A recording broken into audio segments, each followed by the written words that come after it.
Greetings, my dear students. Today in our 9th lecture of 12th class first unit, we will discuss about the calculation of density. कि जो density है उसकी calculation किस तरीके से की जाती है. तो उसके लिए सबसे पहले हम लेते हैं for cubic crystal of the element. Cubic crystal of the element. तो किसी भी क्यूब के अंदर ये हमने एक क्यूब मेंशन की.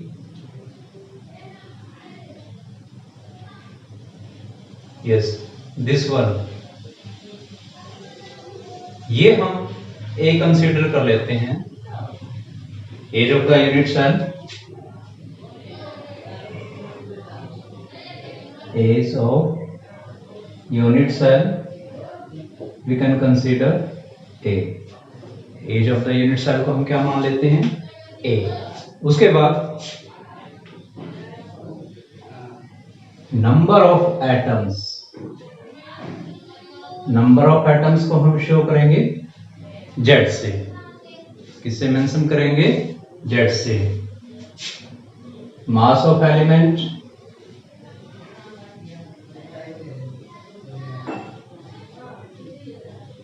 एम.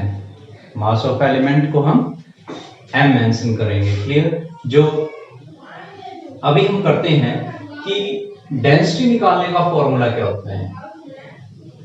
डेंसिटी का फॉर्मूला जैसे हम स्टडी करते हुए आ रहे हैं, डेंसिटी का फॉर्मूला क्या होता है? Mass upon volume. Mass upon volume. तो यहां पे डेंसिटी हम किसकी निकाल रहे हैं? Density of unit cell. यदि हम डेंसिटी ऑफ यूनिट सेल निकाल रहे हैं तो फॉर्मूला क्या होगा? Density of unit cell. Density of unit cell क्या हो जाएगा? Density of unit cell is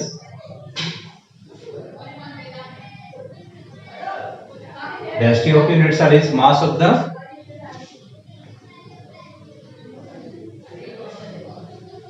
unit cell divided by volume of unit cell. Volume of unit cell. तो mass of the unit cell divided by volume. तो यहां पे this one density का formula था mass upon volume. तो यहां पे same है. डेंसिटी हम किसकी निकाल रहे हैं? यूनिट सेल की. तो यूनिट सेल का जो है टोटल मास क्या है? Divided by volume of the unit cell. अब यहां पे मास किस तरीके से निकालेंगे? यूनिट सेल का मास कैसे निकाला जाता है? Mass of unit cell. उस यूनिट सेल का मास हमें कैलकुलेट करने के लिए क्या चाहिए? जैसे एक ये यूनिट सेल है तो इसका मास हमें कैसे पता चलेगा? इसका मास हमें कैसे पता चलेगा कि जो टोटल इसके अंदर नंबर ऑफ एटम्स हैं, क्या है? Total number of atoms. इस यूनिट सेल के अंदर टोटल नंबर ऑफ एटम्स कितने हैं और हर एक एटम का मास कितना है. उसी से हमें mass of the unit cell मिलेगी. क्लियर? नंबर ऑफ एटम्स कितने हैं यूनिट सेल के अंदर और mass of each atom. Number of atoms in unit cell multiply mass of each atom.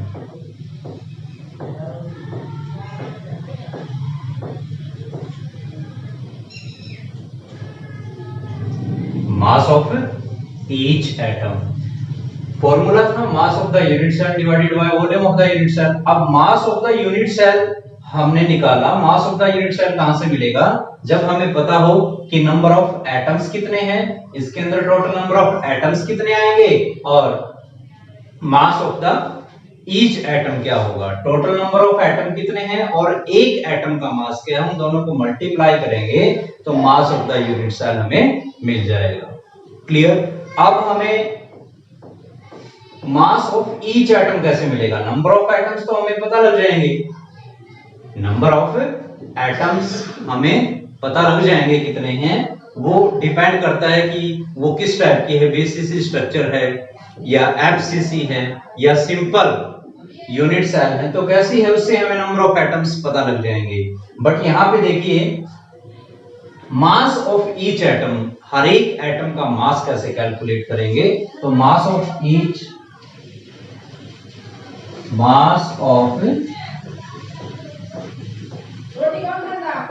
Atom, mass of each atom, एक atom का जो mass है, मास ऑफ ईच एटम, यानी एक एटम का जो मास है वो किसके ऊपर डिपेंड करता है, वो डिपेंड करता है कि एटॉमिक मास क्या है,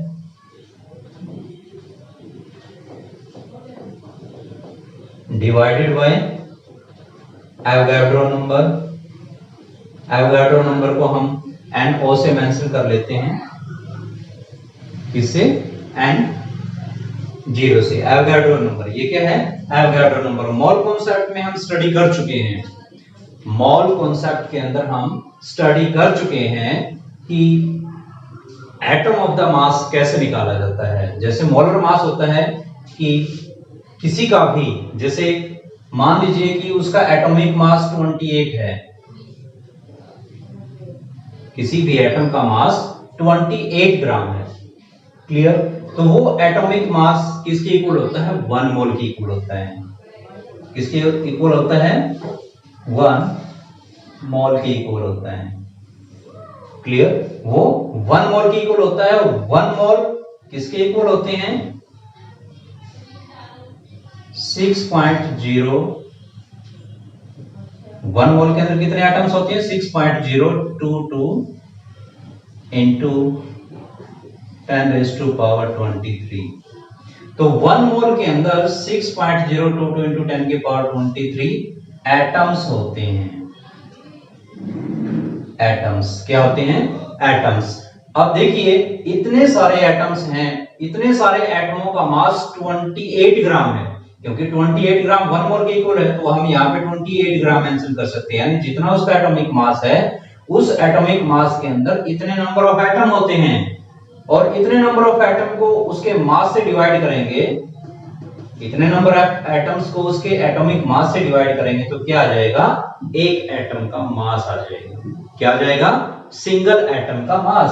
तो यहाँ पे सिंगल एटम का मास निकालने के लिए उसका टोटल एटॉमिक मास क्या है, और उस एटॉमिक मास को जो है 6.022 इंटू 10⁻23 एवोगाड्रोस नंबर की वैल्यू है ये, तो उस एवोगाड्रोस वैल्यू से उसको डिवाइड कर देंगे तो एक एटम का मास आ जाएगा। क्योंकि जितना उसका एटॉमिक नंबर है, जितना उसका एटॉमिक मास है, सॉरी जितना एटॉमिक मास है, उस एटॉमिक मास के अंदर 6.022 इंटू 10⁻23 एटम्स प्रेजेंट होते हैं। अगर इतने सारे एटमों को डिवाइड करेंगे, जो है एटॉमिक मास को डिवाइड करेंगे इतने सारे एटमों से, तो एक एटम का वो मास आ जाएगा, क्लियर। तो एक एटम का मास निकालने के लिए हमें क्या चाहिए, atomic mass divided by Avogadro's number की वैल्यू। सो हम यहाँ पे क्या राइट कर सकते हैं, हम यहाँ पे इस फॉर्मूले को इस तरीके से, एटॉमिक मास को हम कैपिटल M से शो करते हैं, डिवाइडेड बाय N0। तो ये हो गया मास ऑफ द ईच एटम। तो एक एटम का मास भी हमने कैलकुलेट कर लिया। अब हमारे पास क्या आता है, volume of the unit cell, कि जो यूनिट सेल है उस यूनिट सेल का वॉल्यूम।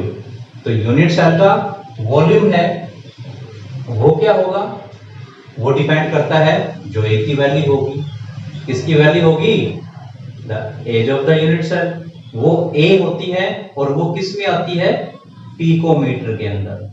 इसमें मेजर की जाती है पिकोमीटर में, और पिकोमीटर को जब सेंटीमीटर में कन्वर्ट करेंगे, पिकोमीटर को सेंटीमीटर के इक्वल करेंगे तो वो क्या आ जाएगा, 10⁻⁻10 सेंटीमीटर। तो 10⁻⁻10 centimetre. So now the formula क्या हो जाएगा, फॉर्मूला अब हमारा क्या हो जाएगा, density of unit cell.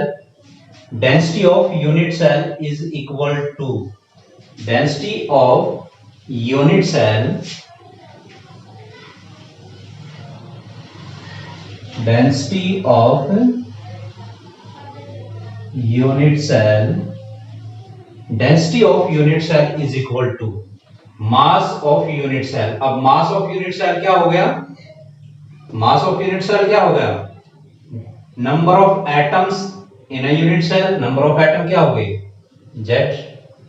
Number of atoms यानी मास ऑफ यूनिट सेल की जगह पे अब हम क्या रखेंगे? मास ऑफ यूनिट सेल की जगह पे number of atoms in a unit cell, वो हो गया Z। मल्टीप्लाई, मल्टीप्लाई क्या है? मास ऑफ ईच एटम, और मास ऑफ ईच एटम क्या हो गया? M divided by NO, M divided by N0।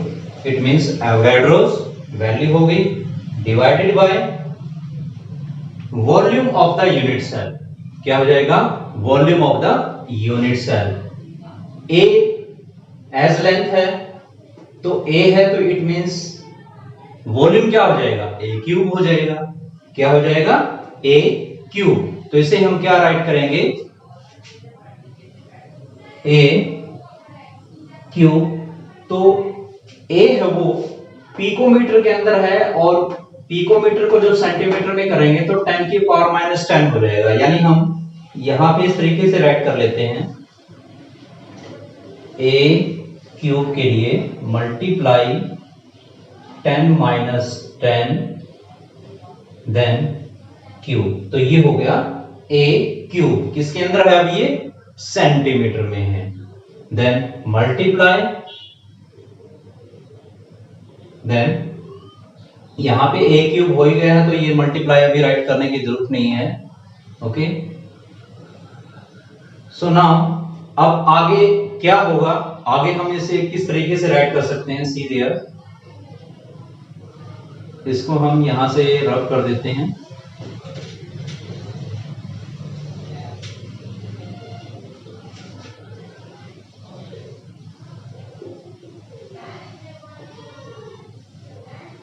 Yes, density of the unit cell हमारे पास आ चुका है। क्या है density of unit cell? Z multiply mass, atomic mass हो गया। अब हम यहां पे M divided by N, Avogadro's number की वैल्यू उसको हम नीचे मेंशन कर देंगे। नाउ A क्यूब, तो ये क्या हो जाएगा? A क्यूब, देन मल्टीप्लाई 10 की पावर माइनस 10 है, तो क्या हो जाएगा? 10 की पावर माइनस 30, 10 की पावर माइनस 30। ये किसके अंदर होंगे? ग्राम पर क्यूबिक सेंटीमीटर, ग्राम पर क्यूबिक सेंटीमीटर के अकॉर्डिंग। तो ये हो गई डेंसिटी। इस तरीके से हम डेंसिटी को कैलकुलेट करेंगे। और जो डेंसिटी है, डेंसिटी का सिंबल क्या होता है? रो। क्या होता है? रो। Z M A cube into 10 raised to power minus 30 into Avogadro's number. Clear? तो इस तरीके से ये सिंबल है, रो बोलते हैं इसको, डेंसिटी का सिंबल है। तो ये हमारे पास डेंसिटी निकालने का फॉर्मूला आ गया। तो इस फॉर्मूले से हम जो है डेंसिटी को कैलकुलेट कर सकते हैं। ओके, अब इसके बाद देखिए,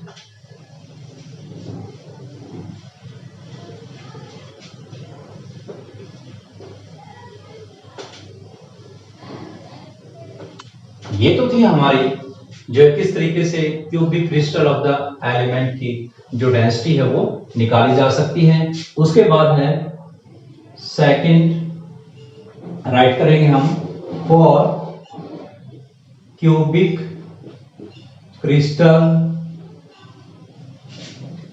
फॉर क्यूबिक क्रिस्टल ऑफ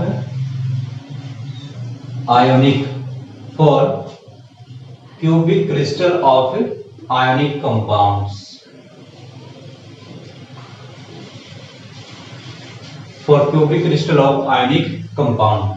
तो आयोनिक कंपाउंड है, अगर वो आयोनिक कंपाउंड है तो उस आयोनिक कंपाउंड के लिए जो A है वो सेंटीमीटर में होती है, वो पिकोमीटर में नहीं होती। क्लियर। तो अगर वो सेंटीमीटर में है तो उसके लिए जो डेंसिटी है वो क्या हो जाएगी, rho is equal to Z M A cube then Avogadro's number. Clear, क्या हो गया, A cube Avogadro's number gram per cubic centimetre. ये हो जाएगी for cubic crystal of ionic compound, यदि वो आयनिक कंपाउंड में है, यदि वो आयनिक फॉर्म में है वो कंपाउंड, तो उसके लिए डेंसिटी का फॉर्मूला लगेगा ये, क्योंकि यहाँ पे जो एज लेंथ है वो सेंटीमीटर के अंदर गिवन है। ओके, नाउ उसके बाद जो जेड है, कुछ एक जो है कंपाउंड है, कुछ एक फॉर्मूलेज हैं जिसके लिए जेड की वैल्यू क्या होती है। क्लियर, तो यहां पे जैसे हम NaCl की बात करें, NaCl, इसके साथ साथ हम बात करें जिंक सल्फाइड की ZnS, और साथ में हम बात करें कैल्शियम डाइक्लोराइड की CaF2। इन सभी एलिमेंट्स के लिए, इन सभी के लिए जो जेड है, Z number of atoms, it means per unit cell में नंबर ऑफ एटम्स कितने हैं, तो उसके लिए जो जेड की वैल्यू है जिसे हम फॉर्मूला यूनिट कह सकते हैं, तो जेड के लिए जो NaCl है, जिंक सल्फाइड है और कैल्शियम डाइक्लोराइड है, तो इसके लिए जो जेड की वैल्यू है वो क्या होगी, 4। इन सभी के लिए जेड की वैल्यू क्या ली जाएगी, 4 ली जाएगी, इसको ध्यान में रखना है। क्लियर, और सीजियम क्लोराइड के लिए, सीजियम क्लोराइड के लिए जो जेड की वैल्यू है वो क्या होगी, 1 होगी। क्या ली जाएगी, 1 ली जाएगी।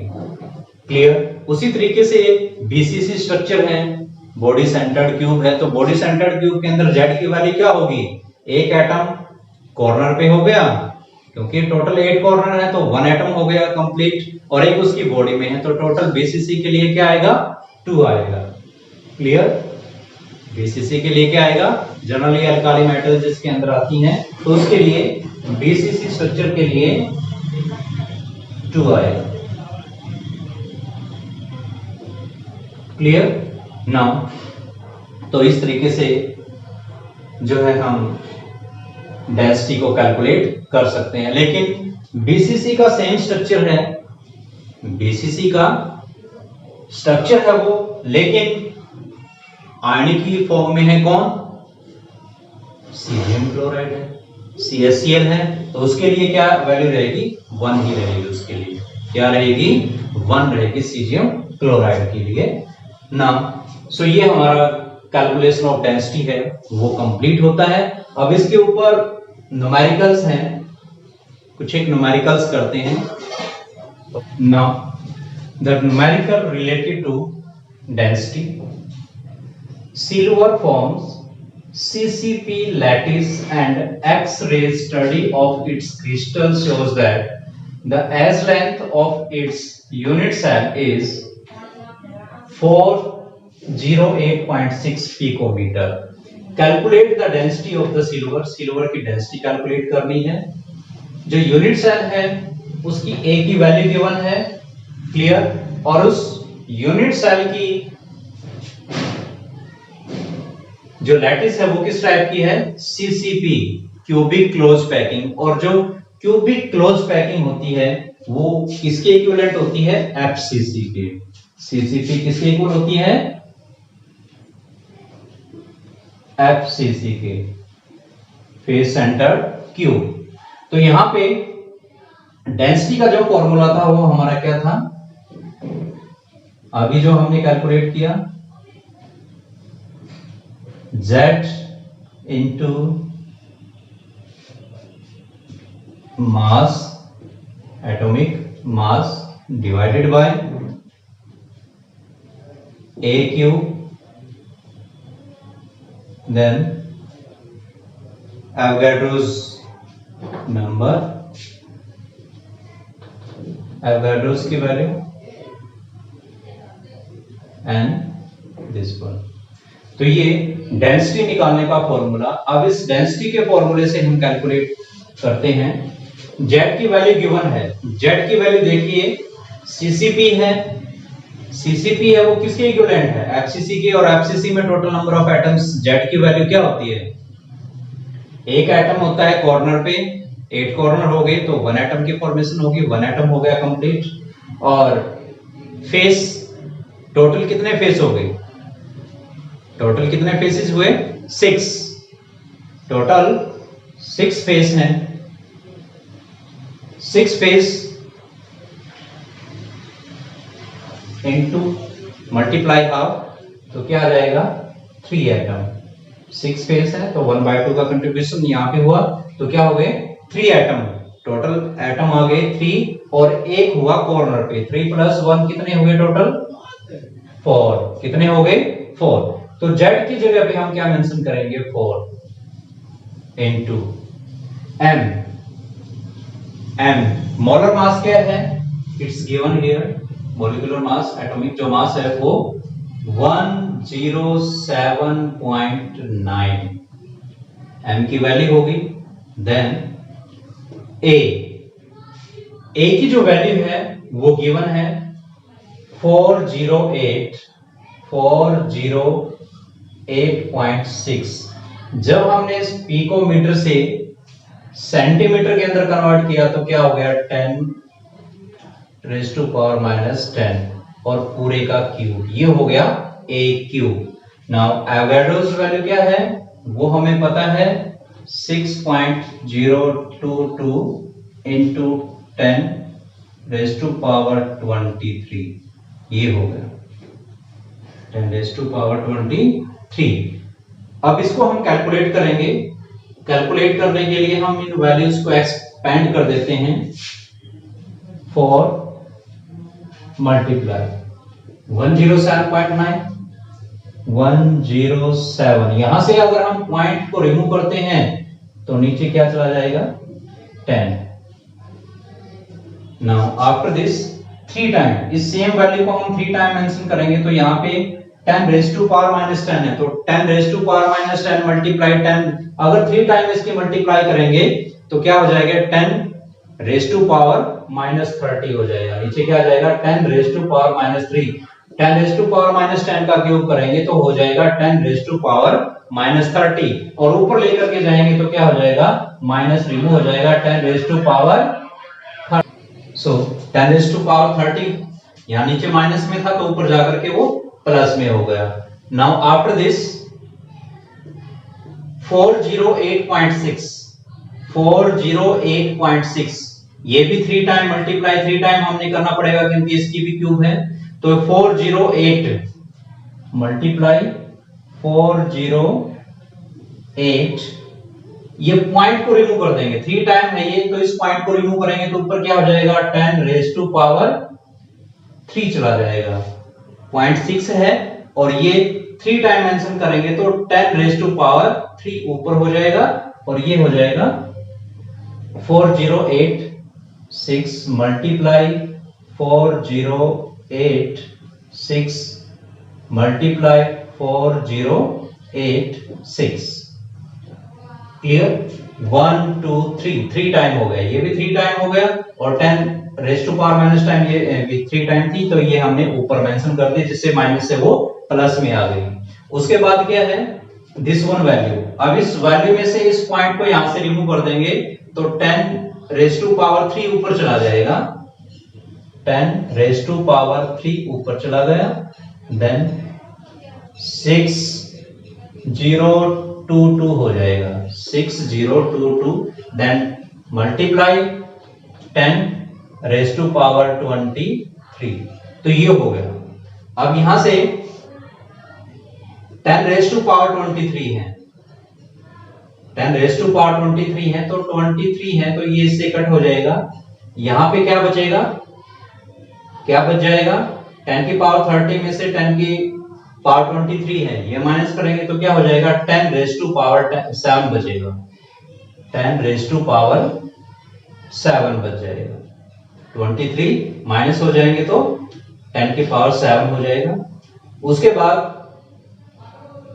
यहां से 10 को कट करेंगे, ये 10 कट हो जाएगा, तो यहां पे 10 की पावर 3 की जगह पे क्या हो जाएगा, 10 की पावर 2 आ जाएगा। क्या आ जाएगा, 10 की पावर 2। उसके बाद जैसे हम इसकी कैलकुलेशन करते हैं, तो कैलकुलेशन करने के बाद जैसे इसको मल्टीप्लाई डिवाइड करेंगे, तो ये आ जाएगा 10.5। क्या वैल्यू आ जाएगी, 10.5 ग्राम पर क्यूबिक सेंटीमीटर, ग्राम पर क्यूबिक सेंटीमीटर, ये हो जाएगा। क्लियर। तो ये आ गई density of the silver. Clear, it is the density. तो इस तरीके से डेंसिटी को हम कैलकुलेट करते हैं। आपको सॉल्व करने के लिए एक न्यूमेरिकल आपको हम सेंड करेंगे, तो उस न्यूमेरिकल को आप सॉल्व करेंगे। ओके, सो ये डेंसिटी का टॉपिक है, ये भी हमारा कंप्लीट होता है केवल एक लेक्चर में ही। एक लेक्चर में आपकी जो यूनिट है, फर्स्ट यूनिट है, वो कंप्लीट हो जाएगी। केवल जो है डिफेक्ट, जो पॉइंट डिफेक्ट है, इम्परफेक्शन है, वो इम्परफेक्शन हमारा टॉपिक बचा हुआ है, डिफेक्ट या इम्परफेक्शन, तो उसको हम एक लेक्चर में कंप्लीट कर देंगे। So you will revise this unit up to here, और जो डेंसिटी के न्यूमेरिकल्स हमको सॉल्व करने की कोशिश करेंगे। Clear, thank you, have a nice day.